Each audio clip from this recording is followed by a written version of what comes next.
Salah satu sebab adalah kerana saya kecewa sebenarnya dekat MAS.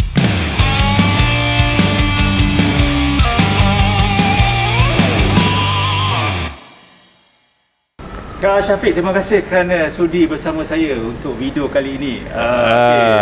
Okey, ramai yang tak tahu awak sebenarnya seorang cabin crew sebelum ni kan. So, firstly apa khabar? Alhamdulillah, saya nak cakap terima kasih banyak-banyak juga pada Bro Zarul lah. Sebab mungkin baru tahu kot, saya crew kan. Saya tahu lama dah. Dah tahu lama dah? Masa awak buat, masa tahun bila tu awak jadi satu MC dekat satu function Dengan Hati tak silap saya. Oh, saya pernah cerita. Okey, yalah, tapi tak ramai orang tahu sebenarnya saya dulu pernah bekerja sebagai cabin crew untuk Malaysia Airlines. Terima kasih banyak-banyak sebab jemput saya, dan kalau orang kata apa, mungkin saya boleh kongsikan jugalah apa yang experience yang ada. Rindu sebenarnya nak terbang ni, dia rasa macam sayap tu ada kat belakang kan. So apa perkembangan terbaru? Perkembangan terbaru tak berapa nak kembang badan je, kembang sikit sebab duduk kat rumah kan dengan COVID dan sebagainya ni. Saya masih lagi dengan perniagaan saya, Neonate Clothing tu untuk pakaian lah. Lepas tu saya ada satu lagi brand makanan pula. Makanan saya ada sambal, ada cookies dan juga lauk-lauk segar lah, ikan patin, pahang dan sebagainya lah. Tu saya masak sendiri. Okey, itu cerita sekejap lagi. Okey. Biasa saya punya konten dia sebab cabin crew. Okey. Bermula bilakah detik-detik hati tu aku nak jadi pramugara? Okey. Terdetik hati tu secara macam betul-betul terdetik tu tak ada sebenarnya. Walaupun saya seorang yang suka mengembara, suka travel, lepas sekolah, sebelum masuk universiti, saya pernah pergi interview. Tapi tu saja-saja suka-suka kan, sebab kita konon-konon rasa macam mana nak experience interview ni. Tak dapat, of course. Masa tu tak dapat, dan saya tak letak harapan dan kata nak cuba lagi. Saya tak pernah ada set dalam kepala saya bahawa saya akan jadi seorang cabin crew satu hari nantilah. Okey, sampailah saya dah belajar, saya dah graduate dalam bidang broadcasting. Masa tu tahun 2002-2003 susah nak cari kerja sebenarnya. So banyak masa saya menganggur lah. Tapi tiba-tiba ada seorang kawan saya, dia ni dah beberapa kali pergi interview tapi tak pernah lepas, dan nak pergi lagi sekali. Dia ajak saya pergi ke hotel di Pulau Pinang, di Penang masa tu. Hotel yang kita night stop tu. Dekat Sheraton ke yang dekat Copthorne tu? Yang dekat town tu, yang dekat Nasi Kandar belakang tu. Oh, itu istana kan? Ya ke? Okey, so pergilah dari KL ke Penang untuk interview teman dia sebenarnya. Tapi of course lah, bila teman, dia ajaklah, jomlah pergi sesama, dia seorang. So saya prepare lah, saya punya baju kemeja dan juga baju smart attire lah untuk pergi. So masuk interview, tiba-tiba saya lepas sampai ke final stage. Sampai ke final stage, which is the check kita punya parut dan sebagainya lah kan. Kawan saya tak lepas, sampai second stage je dia. Saya pula yang lepas. Apa yang menyebabkan awak lepas awak rasa? Apa soalan saya tak tahu, saya rasa saya boleh jawab soalan? Saya menjawab soalan, mungkin cara saya menjawab soalan, sebab dia tanya macam contoh soalan apa yang you nampak dekat luar tingkap ni. Dia tanya soalan yang macam apa yang saya nampak? Saya nampak awan, pokok. Saya nampak macam itulah. Saya tak adalah macam, mungkin ada orang akan jawab saya nampak future saya dalam airline. Orang nampak, kan, very ambitious. Proper. So saya kata saya nampak pokok, saya nampak jalan, saya nampak macam itulah saya jawab. So maybe itulah kot. Dia kata, kenapa you berminat nak jadi cabin crew? Saya kata saya suka travel kan, dan saya suka jumpa orang. Saya seorang yang kalau orang kata dari awal lagi saya dah memang tahu saya memang senang mesra dengan orang lah. So saya rasa cabin crew tu bukan sesuatu yang susah untuk saya lah. So saya rasa itulah saya punya plus point kot yang saya dapat. I got the job lah. Tapi kan, dia ada tapi dia. Lepas habis stage yang final tu, dia kata tunggu sampai kami call lah kan, which is untuk report medical check up dan sebagainya. Tapi saya tunggu 3 bulan. 3 bulan saya tunggu. Saya balik kampung, saya siap tolong cousin saya set up kedai makan dia lah apa semua kan. Saya duduk, memang saya kata, ni dah tak panggil lah ni. But after 3 months, dia call, dia kata, are you still interested untuk jadi cabin crew Malaysia Airlines? Saya cakap, yes. That was in 2004. Awal 2004. Saya pergi 2003 macam tu. Saya dah 4 tahun fly macam tu. Oh kan? Kita pernah sebenarnya exchange flight. Saya nak baru habis operate that flight, that aircraft, saya masuk. Di mana? Saya tak ingat lah. 73 bukan 73, Airbus kot. Airbus. Okay, dah dapat tu macam mana dengan experience yang you boleh highlight pasal 3 bulan training tu? Oh, wah. 3 bulan training adalah yang menakutkan lah bagi saya. Sebab apa tau? Dia very technical dan cerita pasal safety je all the time kan, safety kapal terbang tu, which is kita kena tahu pasal equipment, pasal cara safety lah kalau berlaku emergency dan sebagainya. Dan ada exam tiap-tiap minggu yang kita kena pass exam tu kan, dengan dia punya markah lepas pun tinggi like 90% kot. Tiap minggu ada exam. Tiap minggu ada exam. So macam benda yang macam saya tak suka exam sebenarnya, tapi tu lah saya macam alah, exam lah paling saya benci sekali kan. Mesti awak terfikir aku dah habis study, aku masuk ingat nak kerja. Lepas tu kena study balik. For 3 months. Dan masuk training 3 bulan pagi. So memang orang kata apa, dah macam bekerja lah sampai habis office hour kan. Ada beberapa kali saya fail sebenarnya paper. Saya fail tapi kena resit balik lah. I think the next day or minggu depannya. So paper apa tu kalau boleh share? Safety lah biasanya. Memang lah. biasanya memang itulah, bukanlah macam serving apa? Service procedure kan. Yang tu saya rasa saya boleh master lah. Cuma safety je biasanya sebab banyak benda yang complicated lah. So memang dia punya passing mark tu memang dia memang tinggi. So you have to make sure yang you jawab betul dan juga you know apa benda yang dah diajar lah. Swimming tak ada masalah sebenarnya. Saya memang boleh swimming. Saya tak nak cakap pandai, tapi boleh lah. Sebab saya dulu duduk dengan nenek. Rumah nenek sebelah Sungai Pahang. So kecil-kecil saya belajar swimming kat Sungai Pahang. So sukalah swimming, tak ada masalah. First aid banyak yang saya belajar tentang first aid sebenarnya dekat situ, dan I kind of like it sebab dia tak tahu, dia macam nak kata doktor tak doktor kan, tapi saya suka. Okay, persepsi you sebelum you masuk ke dalam akademi tu, you tahu tak yang apa yang you akan lalui? No. Yang you kena menjerit, you kena I really have no idea. Walaupun masih kecil-kecil saya pernah tengok ada satu cerita Jepun, siri episod pasal cabin crew. Apa nama cerita tu kan. So masih kecil-kecil saya pernah tengok cerita tu dan kita nampak macam mana cara dia orang training. So saya tak pernah jangkakan yang bahawa training tu samalah lebih kurang, sebab standard orang kata prosedur airlines ni sama je seluruh dunia kan. So yes, so far saya memang tak ada orang kata apa membayangkan tentang apa-apa, tapi yalah I lepaslah semua benda tu. Alhamdulillah. Okey, bermulanya ingat lagi first flight you bila? Oh, SNY. First SNY yang saya paling saya ingat. Cuba orang tak tahu SNY tu apa? SNY ni kiranya flight, kalau nak bahasa mudahnya untuk orang faham, kiranya macam kita first time fly, kita nak pergi observe. It's about observation flight. So kita nak tengok macam mana cara real crew yang fly tu bekerja, dan kita nak observe. Yes, real world. Kita nak observe apakah galley, apakah kompartmen, apakah safety equipment yang ada kat dalam. Intern lah lebih kurang kot. Macam intern. Okay. Tapi paling saya ingat, saya punya SNY pergi Myanmar, Yangon. First, tiba-tiba sampai kat sana, aircraft tak boleh balik. Sebab ada problem engine. So kita orang kena unscheduled night stop dekat sana. Nampak tak saya punya first experience SNY tu macam mana? Dia macam, kau dah lah SNY, lepas tu tiba-tiba kau kena night stop unscheduled. So kita kena happy lah. Happy tak happy, macam bodoh-bodoh pun ada kak.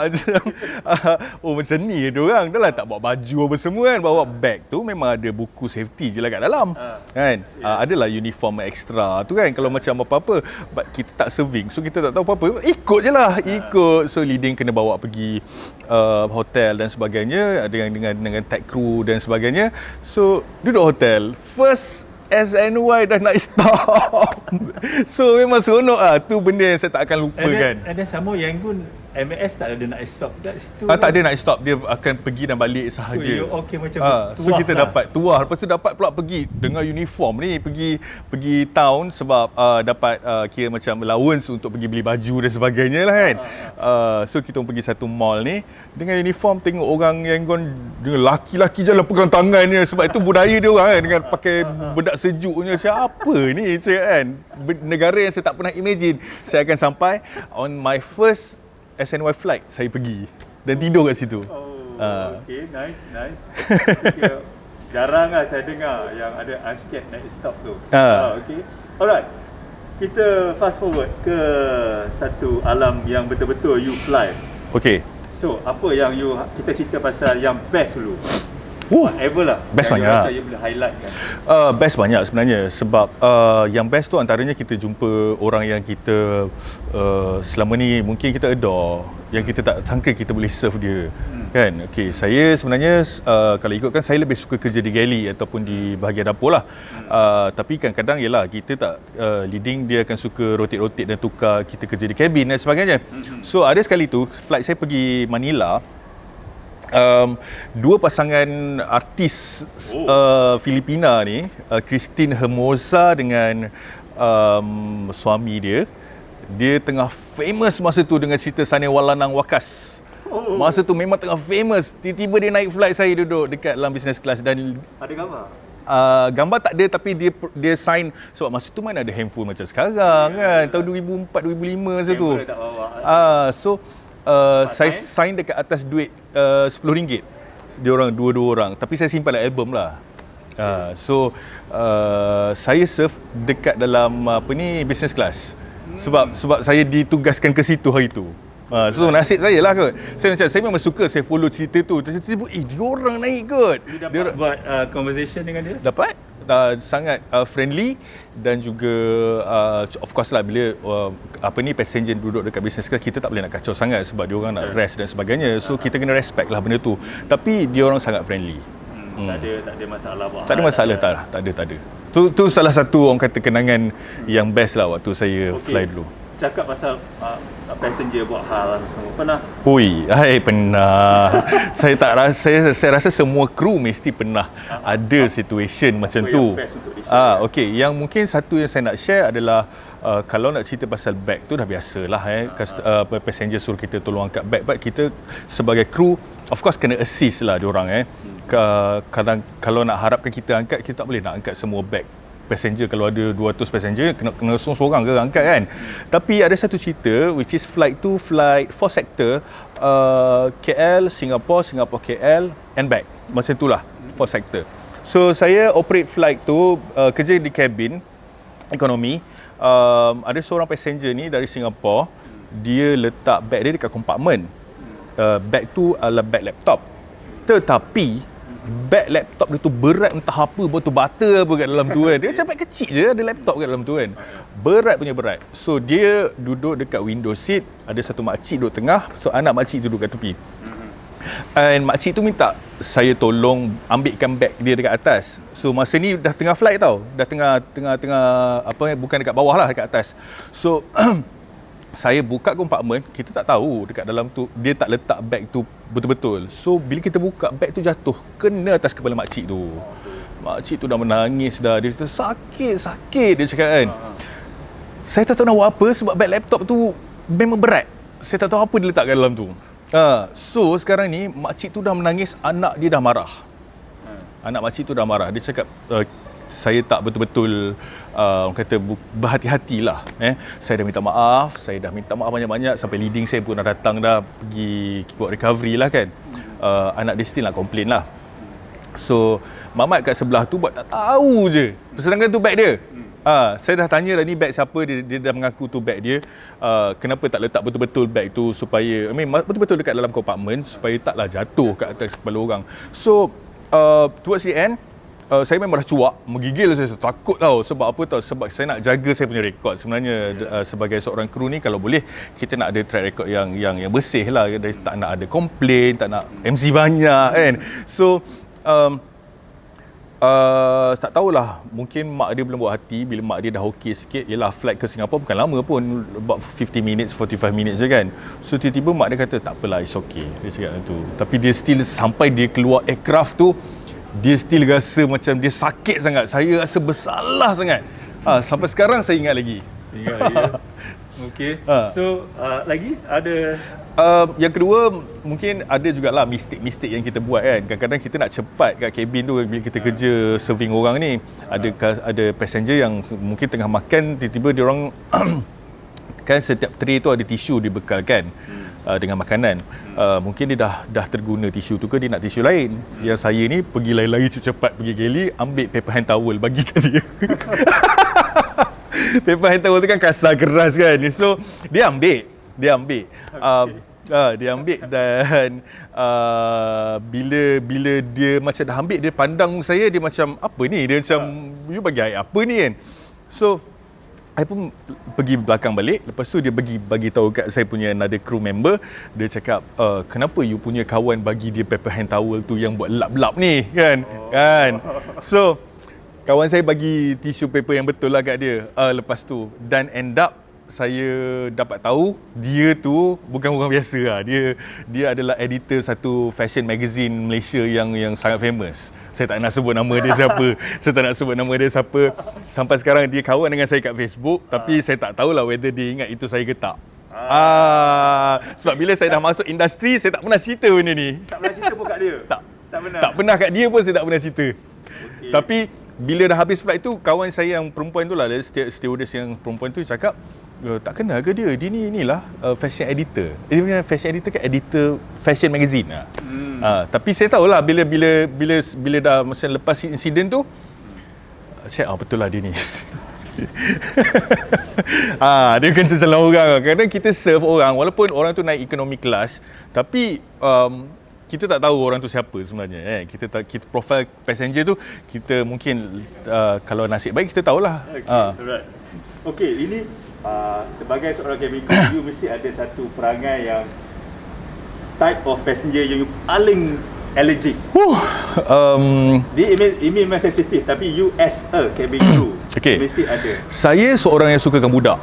Okay, saya sukakan budak. Tapi tak tahu kenapa, bila dalam flight, dalam aircraft, bila saya bekerja, saya selalu allergic dengan budak. Sebab satu, budak dia, kalau dia menangis, kita susah nak kontrol.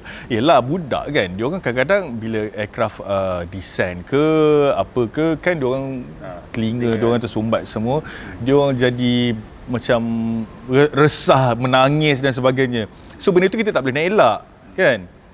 And kecuali kita boleh bagi dia gula-gula dan sebagainya lah untuk dia orang chew. Saya selalu nervous dengan budak-budak lah, sebab kita tak tahu, kadang-kadang budak ni perangai dia kan, menangis bising satu kabin kan, orang lain semua nak tidur ke, orang nak berehat. Sebenarnya kalau budak ramai dalam flight tu, saya nervous. Saya rasa macam saya lagi suka operate flight pergi Dakar. sebab contoh Bangladesh yang datang Malaysia, dia orang tak pandai cakap Melayu. So dia orang behave je kat dalam. Lepas tu dia orang dah berselimut dekat dalam tu. So saya macam Dakar flight tu lagi enjoy daripada flight yang penuh dengan budak-budak. Betul. Banyak kemah yang dibuat dalam kapal. Kemah siap berasap pun ada. Tiba-tiba buka ada rokok dekat dalam tu. Dia jerit-jerit dah beritahu no smoking. Dia tak faham cakap Melayu kan. Kecuali flight yang dari KL ke Dakar, sebab diorang dah duduk Malaysia mungkin dah lama, dah boleh cakap Melayu dan faham. Yang baru datang ni, kalau dah 100 orang yang datang, macam mana nak jaga kan semua tak faham cakap kan. Makan ayam chicken pun tak tahu apa. Dia letak je dia makan je. So itulah dia. Saya nervous dengan budak-budak dalam flight. Okay, faham. Emergency procedure. We talking about medical emergency dulu. Okay. Tak pernah berlaku pada saya situation macam tu. Cuma saya pernah lah personally, saya pernah flight saya pergi Pakistan. Saya tersalah bagi ubat kepada seorang yang dia claim diri dia medical personnel lah. Dia minta ubat, dia minta ada satu ubat, saya lupa ubat apa. So saya minta dekat saya punya chief ke leader dekat IFS ubat tu, tapi saya yang salah. So saya salah bagi dekat dia punya marah, bising sangat. Bising sampai macam tahulah kan, passenger sebelah sana tu dia minta satu ubat ni, tapi saya ambil ubat lain daripada kita punya ni lah, ataupun daily first aid kit. Daily first aid kit. Saya bagi salah ubat kat dia. So tapi dia tak makan lah, cuma bila dia dapat tu dia macam kenapa macam seolah macam saya tak dengar apa dia cakap. Dia marah lah. So benda-benda emergency lain seperti macam contoh orang nak bersalin ke apa, tak ada. Saya tak pernah experience lah. Tak ada dekat kapal rosak ke or ground apa semua ada? Kapal rosak selalu ada, biasa. Kapal tak boleh landing pun ada. Dari Penang ke KL, sampai KL tak boleh landing, kena pusing sampai customer dah bising, passenger dah bising, captain tak boleh nak announce, kita tak boleh nak cakap apa, tapi patah balik ke Penang. Tu weather. Severe turbulence? Yes, ada. Saya tak ingat bagaimana, tapi saya rasa dalam Malaysia jugalah, KK, BKI, Sabah kot. Very bad sampai tengah servis yang tree melambung tu. Tu saya pernah experience. Okay, alright. Okay, apa benda positif yang you dapat selama berapa tahun? Selama 4 tahun, saya berhenti pada tahun 2008. Kenapa, apa yang positif yang you dapat daripada pekerjaan ni? Okey, bila nak cakap tentang positif, sebenarnya banyak sangat benda positif. Salah satu untuk diri saya adalah saya menjadi seorang yang senang untuk lebih dekat dengan orang lain. So kita tahu PR, kita tahu macam mana komunikasi skill kan, bersama, sebab kita selalu bersembang ataupun berjumpa dengan passenger. So dengan pelbagai jenis orang, sehari itu kadang-kadang kita jumpa 400-500 orang. So communication skill lah saya orang kata improve banyak lah dengan saya menjadi seorang cabin crew lah. Other than that, saya rasa quality of life tu dia lain. So saya menjadi seorang yang teratur, sebab kita dilatih untuk menjadi lebih teratur, dan juga mungkin ada orang tak suka follow prosedur, follow ni apa semua. Kalau orang cakap OCD ke apa ke, saya tak adalah benda tu kan. Cuma kita tahu macam mana nak susun kita punya diri. So yes, banyak benda positif. Itu antara yang positif saya ada. Saya pasti ada banyak lagi benda yang positif selepas orang keluar ataupun berhenti daripada menjadi seorang cabin crew. Okey, ini apa yang lagi yang you rasa benda yang menarik yang saya tak ada dalam soalan yang you rasa you nak share? Benda menarik. Benda yang satu lagi menarik yang mungkin saya boleh kongsikan adalah dari segi orang kata apa, cara kita respect sesama sendiri dalam kalangan cabin crew ni. Tak kisah apa airline sekalipun, walaupun kita Malaysia Airlines, tapi bila kita jumpa kru daripada orang kata Japan Airlines ke, daripada Garuda ke dan sebagainya, bila kita jumpa tu kita tahu macam mana nak respect. Dan kita ni biasanya kru je yang tahu orang ni kru. Kita rasa macam dia ada sense tu tau. So kita nampak cara dia macam dia ni mesti kru ni kan. So kita approach, yes betul dia kru. Dia macam tu lah. Walaupun kita dekat luar, kita naik stop, kita dekat satu tempat lain yang mungkin ada yang pakai seluar pendek ke apa, tapi kita tahu orang tu mesti kru kan. So saya rasa tu best lah. Dia macam tiba-tiba kita ni ditanam radar untuk mengesan mengesan kru-kru lain di seluruh dunia. Saya terdetik satu soalan tadi, cerita pasal radar apa semua, cabin crew, kena cabin crew. Ini cerita di sebalik curtain. Curtain ramai yang bertanya pada saya, bang, kenapa you all dah habis servis apa tutup curtain buat apa bang? Saya duduk kat belakang makan. Saya makan ataupun saya clearkan tray ke dan sebagainya. Saya tak nak lah orang nampak benda tu messy kat belakang kan. Itulah awak buat dah salah. Saya kalau macam saya sebab saya makan lah kat belakang. Tutup curtain makan gosip lah biasanya. Sebagai orang macam kerja lain jugalah kan, you mesti ada gosip. Kalau kau kerja office pada yes, kan. Yes. So sama jugalah cabin crew Ada CCN kan, Cabin Crew Network. Bukan CNN, CCN. So cepat je apa yang berlaku dalam flight sana tu, semalam ke, hari ni ke, pagi tadi ke, petang ni dah tahu dah. Mana crew attitude. Attitude ke apa ke, cepat je benda tu tersebar. Masa tu Twitter mana ada lagi, mana ada Facebook, mana ada Instagram lagi. So macam mana benda tu orang boleh tahu? Tu Cabin Crew Network, CCN. Okey, kenapa 4 tahun je dalam cabin crew? Okey, saya seorang yang graduate dari bidang broadcasting. So waktu tu saya join MAS sebab satu tak dapat kerja dan saya accept mungkin ni rezeki saya dekat MAS sebagai cabin crew. Tapi pada tahun 2008 saya dapat satu offer, which is offer tu ke arah bidang yang saya belajar lah. Broadcasting. Saya dapat offer ataupun tawaran kerja di TV9 sebagai broadcast journalist. So saya accept the offer dan pergilah ke situ. Dan salah satu sebab adalah kerana saya kecewa sebenarnya dekat MIS. Cik, ada kecewa pula kan. Ni kena letak lagu. Saya tanya tu. Kecewa pasal saya punya aim bila dah join MIS adalah masa tu saya dapat tahu MIS nak purchase 380. Okay. So tahun 2007 tiba-tiba company announce dia delaykan 380 untuk sampai. So saya punya kontrak akan habis dalam masa setahun lagi. So saya fikir adakah sempat setahun ni 380 sampai dan saya nak operate. So nak kena training, nak kena, of course tak tahu pun nanti office assign you ke tak kan. So dengan cerita dia akan sampai lepas 2010. So saya rasa bila waktu yang sama saya dapat offer dari TV9, so saya decided untuk berhenti dan join TV9, which is satu bidang yang saya lebih suka lah. Saya bukan tak suka, saya sayang sebenarnya nak berhenti sebagai cabin crew. Ada banyak benda yang saya belajar dari kerjaya cabin crew ni. Tapi yalah, mungkin saya kena buat pilihan yang betul lah. Dalam kehidupan kita kena buat satu pilihan. Macam tu. Selepas 6 tahun selepas itu tragedi yes. MH370. Apa rasa you sebagai anak kapal pada masa itu? Saya pernah terfikir of course lah, saya sangat bersimpati dengan apa yang kejadian berlaku lah. Tak sangka dua-dua kejadian kecelakaan pesawat tu adalah MAS lah, which is banyak. Saya anggap sebagai semua kru yang ada, walaupun pernah saya fly bersama ataupun tidak pernah fly bersama, tu family kan. So saya sedih dan kadang-kadang saya fikir juga mungkin ada hikmahnya saya berhenti kot. Entah kalau saya tak berhenti, saya diassign untuk flight yang itu. Tapi yelah, kita tak boleh nak menolak sebarang orang kata apa takdir yang di ni kan. Cuma saya sangat bersimpati dengan keluarga yang mangsa yang terlibat, tak kisah passenger ataupun kru.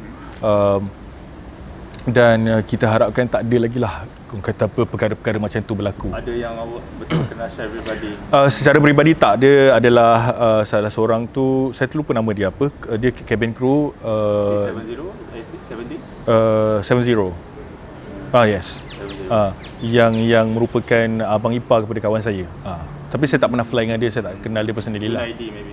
Kepada anak-anak muda yang tengok ni kan, of course ramai yang tengok ni, saya punya subscriber ramai yang nak jadi cabin crew. Oh, okey. Bagilah sikit. Untuk jadi seorang cabin crew, yang penting sekali jadilah diri anda sendiri. Kalau anda seorang yang easy going, jadilah easy going. Kalau anda seorang yang pendiam, anda akan jadi orang yang tidak pendiam selepas itu. Betul. Jadikan diri anda dulu. Of course, along the way nanti kita akan belajar banyak dengan sesama orang kata kru klik kita, dan juga kita punya superior-superior lah, IFS, leading dan sebagainya, chief dan sebagainya. Dan of course, bila kita fly ni, kita janganlah buat hal diri kita. Kita bercampur lah dengan orang lain. Orang ajak keluar makan dekat apa night stop, pergilah. Join. Sebab kita bukan dapat fly dengan orang yang sama setiap hari. Kadang-kadang setahun selepas tu baru kita dapat jumpa dia balik dalam operate flight yang sama.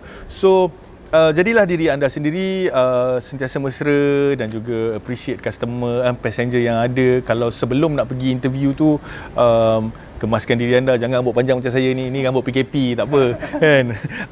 Kemaskan diri anda dan juga orang kata apa, courteous lah, maksudnya kita berbudi bahasa, sebab itu adalah orang kata cermin. Kita nampak seorang cabin crew ni adalah lambang kepada satu negara tu. So especially Malaysia Airlines, national carrier kan. Kita bawa nama negara Malaysia. Betul. So yes, kalau tak dapat, mungkin first interview try lagi. Macam saya pernah cakap, orang tu berbelas kali, berpuluh kali pergi, tapi malangnya dia tak dapat juga. So itulah dia punya passion dia tu, dia punya nak jadi cabin crew tu. Dia cuba sampai satu tahap mungkin dia tak boleh nak rasa dah dia ni layak ke tak. So dia pergi je. Dia tetap pergi. Sebab walaupun kita tak dapat, sebenarnya setiap temuduga yang kita pergi tu ada satu benda yang mungkin boleh jadi pengajaran kepada kita, mungkin kita boleh belajar. Kita tak sangka hari ni kita jumpa dengan orang ni, sebenarnya ada input yang boleh masuk kat kita. So yes, saya rasa orang yang pernah pergi berpuluh-puluh kali interview tu mesti ada macam-macam pengalaman, ya. Seriously, yang tak boleh dibeli oleh sesiapa, tak boleh dikongsi oleh sesiapa. Alright, awak punya perniagaan macam mana? Boleh cerita sikit? Alhamdulillah saya bermula kalau ikut dengan clothing line, saya buat streetwear. So sejak tahun 2014 sampai sekarang ni 2021 dah. Berjalan lancar. Of course lah, masa Covid ni semua bisnes tak memberangsangkan sangat kan. So tak apa, kita bertahan.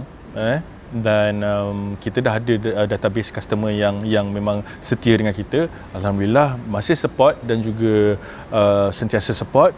Dan dalam waktu yang sama kita cari peluang lah, macam contoh macam kalau ada event-event besar yang macam artis perlukan pakaian yang stylo yang kita akan designkan untuk dia pakai, yes, kebanyakannya artis lelaki lah. Sebab kita buat menswear streetwear lah macam tu. Boleh, tak ada masalah. Okey, ada sambal katanya, ada Ya. So ni adalah sambal bunga kantan. Saya punya produk sendiri. Sebenarnya ni saya tak pernah terfikir nak jual pun. Saya selalu macam tu, tak pernah fikir nak jual. Saya berikan sambal ni percuma dengan setiap pembelian ikan patin tempoyak sebenarnya sebelum ni. So mana datang ikan patin tempoyak? Ikan patin tempoyak tu saya orang Pahang. Saya memang fanatik patin lah. So selalu kadang-kadang saya share dekat IG story saya ataupun IG Facebook ke, orang tanya bila nak jual. Jomlah, jual lah. Jenama Khalish. Khalish tu saya punya jenama lah. Saya set up jenama ni tahun 2014. Tapi masa tu saya lebih kepada cookies. Saya bantu makcik saya jual cookies dia dan saya letak branding. Dan makcik saya pun dah tak buat cookies sekarang ni, dah tak berapa sihat. So saya teruskanlah jenama Khalish dengan makanan-makanan lain pula. So daripada saya beri percuma saja sambal kantan ni kepada orang yang beli ikan patin tempoyak saya, ramai pula yang tanya, kenapa tak nak jual sambal? Dia start macam tu lah, kebanyakannya dia start macam tu. Idea daripada orang. Saya punya idea, resepi tu memang saya buat sendiri. Cuma bila orang rasa, orang suka dan orang tanya bila nak jual. So itulah terjadinya sambal ni. So permintaan sambutan? Alhamdulillah, saya pun dah main sistem agent dan juga stokis. So saya ada stokis di seluruh Malaysia sekarang. Alhamdulillah. So pengeluaran pun sekarang ni kena laju sikit lah.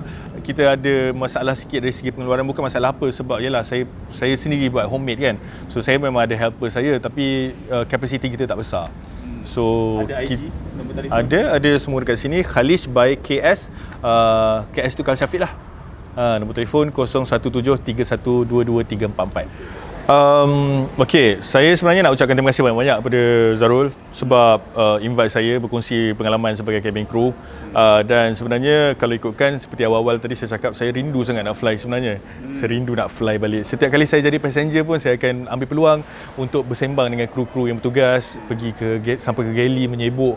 Kalau tak kenal pun saya pergi sembang borak. Tapi yalah, kita sebagai kru, diorang pun kru pun diorang tahu ni ex-kru, so diorang akan pergi kerjasama lah. Yang paling saya rindu sudah pastilah makan kacang dalam aircraft.